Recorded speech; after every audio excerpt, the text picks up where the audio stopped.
Hmm, terasa dingin sekali pada di sini. Wait, sepertinya ada yang mau lewat. Besar, tinggi, bergading panjang, dan berbulu lebat. Yap, tidak salah lagi. Ini adalah mamut, spesies gajah penghuni Ice Age.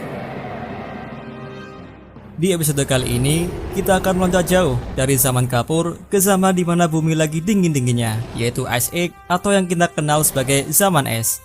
Kita akan sama-sama menggali secara mendalam dan menyeluruh mengenai salah satu binatang yang menjadi ikon dari zaman Ice Age yang tidak lain adalah mamut.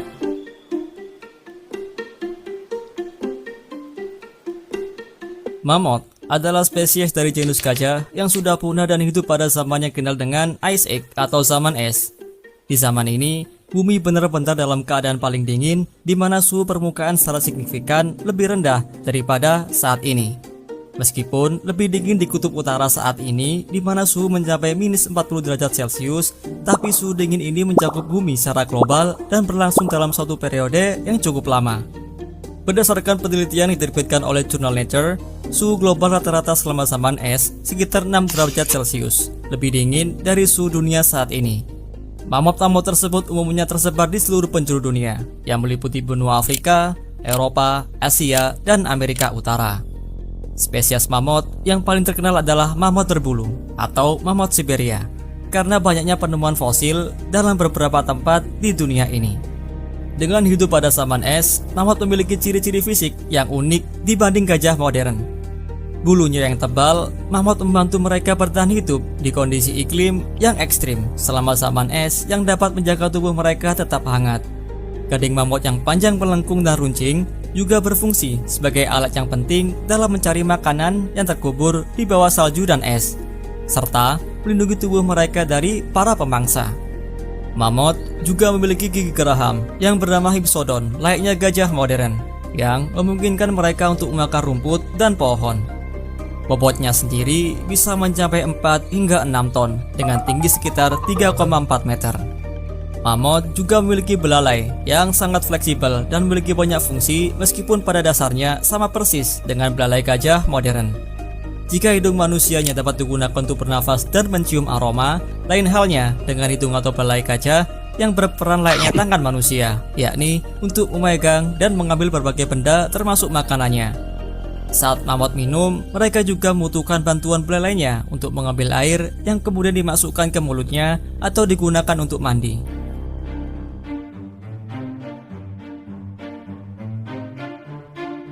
Yang kita lihat saat ini adalah tundra, suatu wilayah yang bagian permukaannya ditutupi oleh es atau salju, dan memiliki jenis flora yang didominasi oleh jenis lumut dan semak-semak. Dan mamut yang kita bahas saat ini hidup dan bertahan dalam wilayah seperti ini dalam waktu yang lama, dengan berbekal tubuh yang besar, bulu yang tebal, gading yang menyeramkan, dan belalai yang multifungsi. Selain hidup di tundra, mamut juga melakukan migrasi ke padang rumput yang tidak tertutup oleh es untuk mendapatkan makanan yang lebih banyak. Dari pergerakan inilah muncul interaksi antara mamut dengan ekosistemnya yang memiliki dampak signifikan terhadap keseimbangan ekosistem. Sebagai herbivora raksasa, aktivitas perumput mamut secara tidak sadar merusak tanaman seperti lumut dan semak, serta mengganggu pertumbuhan pohon-pohon kecil. Tindakan ini menciptakan ruang yang lebih besar bagi rerumputan dan tumbuhan herbal untuk tumbuh, sementara pohon-pohon tidak memiliki kesempatan untuk berkembang dengan baik. Akibatnya, lanskap stepa berkembang dengan tanaman yang lebih pendek dan tidak ada hutan yang tumbuh di wilayah tersebut. Selain itu, kotoran mamut yang kaya nutrisi akan berfungsi sebagai pupuk alami bagi rerumputan yang berkontribusi untuk kelestarian dan produktivitas ekosistem secara keseluruhan. Mamut juga memiliki dampak dalam menyebarkan benih tanaman. Biji-biji tanaman dapat menempel pada rambut mamut saat mereka bergerak dari satu tempat ke tempat yang lain. Jadi, ketika mamut merobek tanaman atau menginjak-injak tanah, mamut membantu menyebarkan benih-benih ini ke lokasi yang berbeda untuk mendukung regenerasi tanaman dan keragaman vegetasi.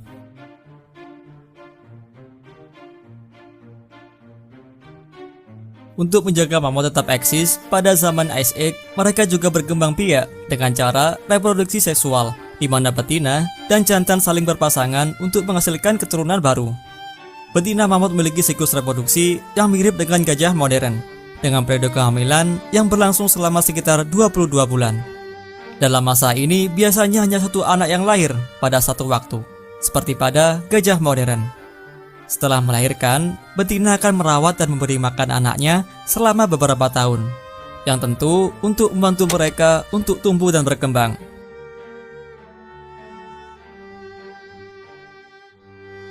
Masih ada perdebatan mengenai kepunahan mamut.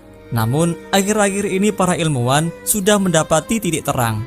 Menurut sebuah penelitian yang dipublikasikan oleh Nature pada tahun 2021, para peneliti berhasil membuktikan bahwa ketika gunung es mencair yang menandakan berakhirnya zaman es, semua lingkungan yang dihuni oleh mamut menjadi terlalu basah bagi hewan raksasa untuk bertahan hidup karena sumber makanan mereka yang berkurang.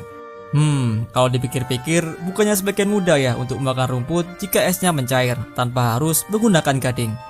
Yap, benar. Tapi masalahnya adalah ketika iklim menjadi lebih basah dan es mulai mencair, itu menyebabkan pembentukan danau, sungai, dan rawa-rawa. Sehingga hal ini dapat berdampak negatif pada mamut karena sumber makanan mereka seperti rumputan menjadi tergenang air atau tenggelam, mengganggu pola makan mereka dan menyebabkan stres serta kelaparan. Sebelumnya, ada teori yang menyatakan bahwa mamut punah karena perburuan yang dilakukan oleh manusia purba. Tapi, menurut Profesor Willerslev, saat mamut dan manusia hidup berdampingan, ada banyak hewan di sekitar yang lebih mudah untuk diburu daripada mamut yang setinggi bus tingkat 2. Sehingga, kepunahan mamut dalam teori ini masih kurang relevan.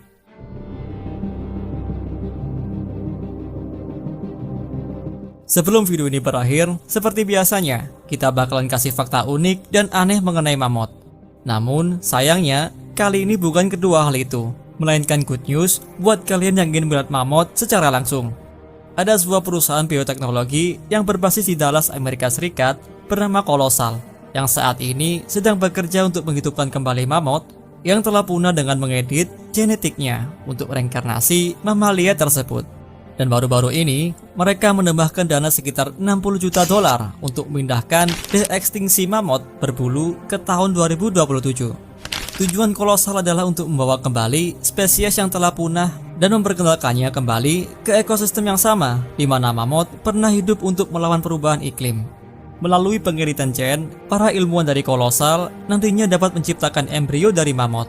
Rencananya, mereka akan menempatkan embrio tersebut di dalam gajah Afrika untuk memanfaatkan ukurannya dan membiarkannya melahirkan mamut yang baru. Untuk tujuan akhirnya adalah untuk mempopulasikan kembali para mamut di Arktik untuk memperkuat kehidupan tanaman setempat dengan pola migrasi mamut dan kebiasaan makanan binatang tersebut, yang dimana sangat bagus untuk menjaga keseimbangan ekosistem.